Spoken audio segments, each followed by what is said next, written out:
Hey everybody! I just got back from watching the Ratchet Clank movie, and I loved it so much I wanted to make a review about it, and hopefully spread the word, the good word of Ratchet Clank, so it can take off and really show the industry that we can make more good video game inspired adaptations into movies. Please God, break this trend, make it good. Here we are.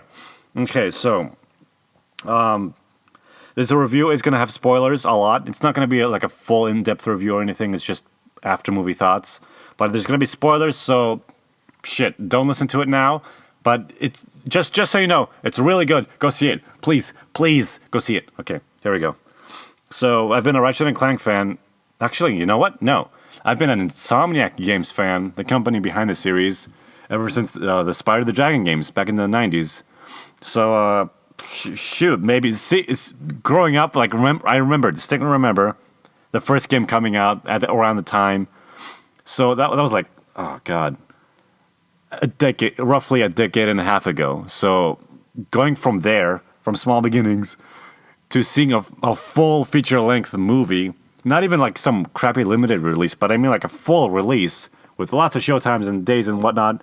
Really cool. It's like a dream come true.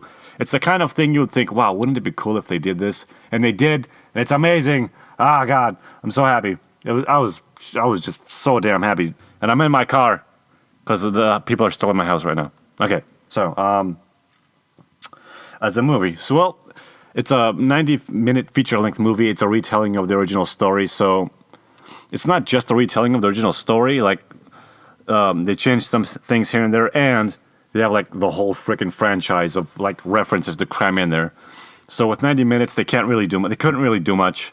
But they tried their hardest, the gosh darndest, from scene to scene, from the first second to the last one. They just go from one thing to another. No slow moments, no stalling, or nonsense filler. It's just cramming it with as much as they possibly could, from content, plot, to references and jokes. They really stuffed it in there to get as much as they could. And boy, they they pulled that off. If you ask me. That's my opinion. So let's see here. Looking at my notes here. So as a Ratchet and Clank movie, because they have so much stuff crammed in there, it'd be really hard, to get a good balance. But they did it without being too distracting, apart from the weapons, because that seemed a little bit random how they would pull them out every now and then. But yeah, they changed some things here and there. The core story is there from the first game about small beginnings, Ratchet mating Clank, Chairman Drek wanting to build a super planet from pieces of smaller planets and, thus destroying them. And then Captain Quark defecting. But other than that, they changed a lot of things. Ratchet his garage is an actual garage where, he works. He has a boss. Dr. Nefarious is around. He's still a squishy working with Drek. Shoot. As soon as I'm done watching a movie, I forget about everything. It was bullcrap. But yeah, there's also the Galactic Rangers. They included really, really early on. They're from the third game. But yeah, they picked it up from there. They really managed to combine it all without it being too messy, too cluttered, and too confusing with too much stuff to take in and understand. But yeah, apart from that plot, they did change a few designs and just like little background details. Like with Dr. Nefarious, like they made him green in the movie, and by that point, by the time the first game is happening, he's already a robot. And I'm gonna be coughing a lot too, so if you don't like that, fuck you. Anyway, let's see. So there's that. Characters' designs with their eyes. This is really minimal, but I'm going to point that out anyway. They gave irises to Chairman Drek, and speaking of references, what's his face? Dallas and Juanita from the fourth game are here, and they got rid of Dallas's hair, which is weird for some reason. I don't know why they would do that. And then Juanita, they gave her eyeballs. Let's see what else. Weapons backstories, like Dr. Nefarious creating a lot of the weapons, including the I think it's called the Alpha Destructor, the one from, it's the Lombax weapon from Tools of Destruction, because that one's Like I said, it's a Lombax weapon, so there's no reason for any of them to have it apart from Ratchet, and it's too early for him to have it anyway. But really minimal stuff like that. I mean, super hardcore fans would piss and moan about all this stuff, but I don't really care. I understand why they did it. It's for the movie, so whatever. It doesn't really matter. So there's that. And then with the jokes, this movie was comedy gold from start to finish. Once the PS3 game started, after Tools of Destruction, I noticed how, like the quality of the comedy writing kind of turned down a bit. It just like they threw away the crude jokes for the most part, and it just wasn't really that funny anymore. Probably because of the more serious tone about the characters' backstories. So I get that, but with this movie, they really brought it back. They just crammed so many jokes and references, even the kinds of jokes you would not see ever in big budget like mass released movies. Like when let's see, I think it might have been Clank who was scanning Ratchet to see like what species he was, and it showed like literally copied and pasted pictures of Daxter, then Dan Johnson, and then Sly Cooper from the new movie. Stuff you would never see, and lots of really quick, just like background jokes and drawings and things like that. Just it was really funny movie all throughout the whole thing. It was great. Speaking of references, there were obviously with the whole franchise, all the weapons and all the characters. There were even characters that, even though they couldn't squeeze them in the movie, like Skid McMarx or Big Al, which is a disappointment, but whatever. They still referenced them at least with. There was one drawing of Skid on a wall somewhere. The president, what's her name? I forgot her name, but the president from that was shown in the third game. Like there was a picture, like a PS2 quality model of him, like on a news report. Like I said, there's Dallas and Juanita. There's a lot of things and all the weapons. The thing I noticed with the weapons is that, oh my god, at least most of them were from the future games. That's really disappointing. And that goddamn combustor, I'm sick of that fucking weapon. It's so annoying having it in so many games, in the future games. But it was the main weapon here. The Sheepinator was there, so that was cool. Yeah, most of the weapons were from the PS3 games, but they were still really cool. Let's see, I talked about changes. Things like the plot, like I understand nostalgia, and I have it too. And it did make it hard for me to relate or connect much with the newer things and newer situations. Like Ratchet's boss.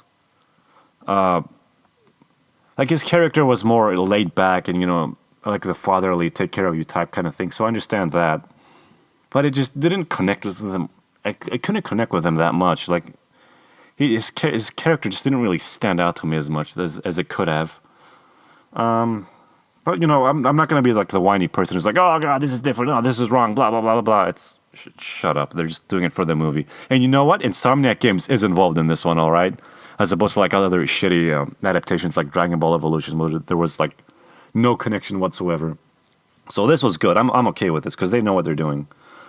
And of course, the movie's not perfect. That has its share of problems. Like I said, some of the changes, like adding irises to characters, which I understand why they did that, to make them more relatable, and so you can see what they're looking at all the time.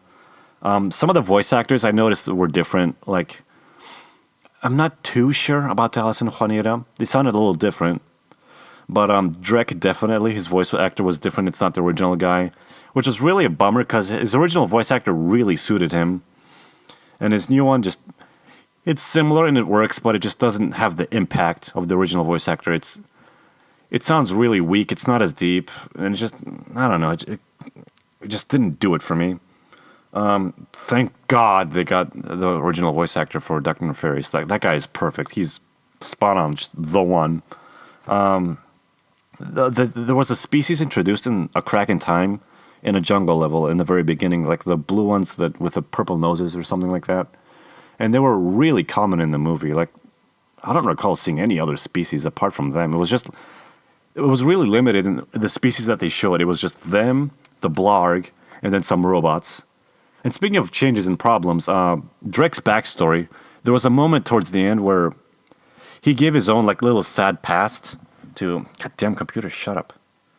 He gave his own moment in the past to relate, well, not relate, but to be sympathized with, where he was talking about his original planet and how he had to live underground and it was miserable.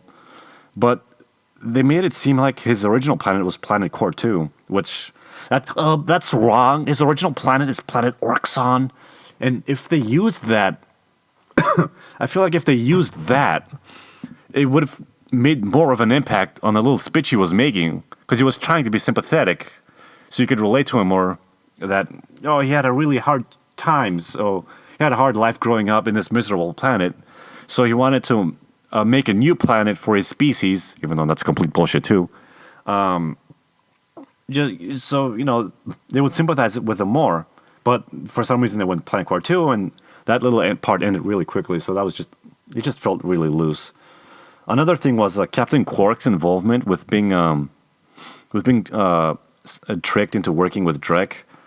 The original scene where Drek was like, trying to win him over. I did not understand what Quark's part of the deal was.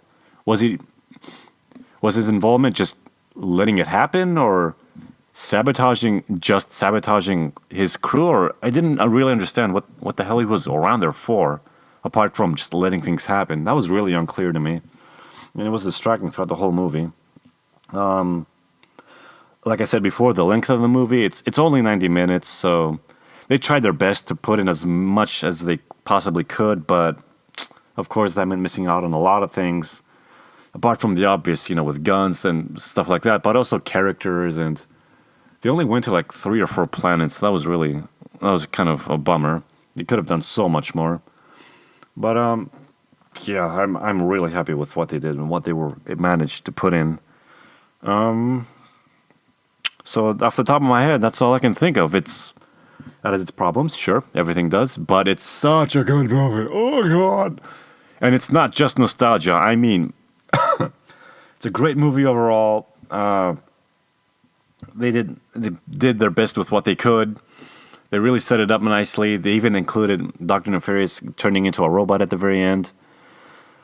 And you know what? I love it. I'm happy. As soon as it comes out on Blu-ray, I'm buying it. Oh god. So I'm really hoping, please go out and see it. If you've seen it already, go out and see it again. Spread the word. I really want this movie to take off. It's literally like we finally get a video game movie that's good, and it's true to its source. Its source is, involved in its creation. And I want it to be like a good example for the idiotic corporations to be like, hey, you know what? If we actually do this correctly, like the fans want us, it'll come out good, and they'll like it, and it'll be successful.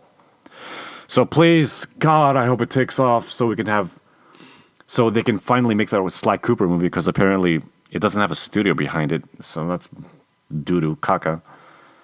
And so we can have that, and we can have a Jack and Daxter movie and all those good stuffs. So yeah, that's it from me. I don't have a number for it, but it's, you know what? 9 out of 10. 9 out of 10. With a badass seal of approval. Okay, go see it, please. Support. And you know what? Like this video so more people can see it. Okay, bye.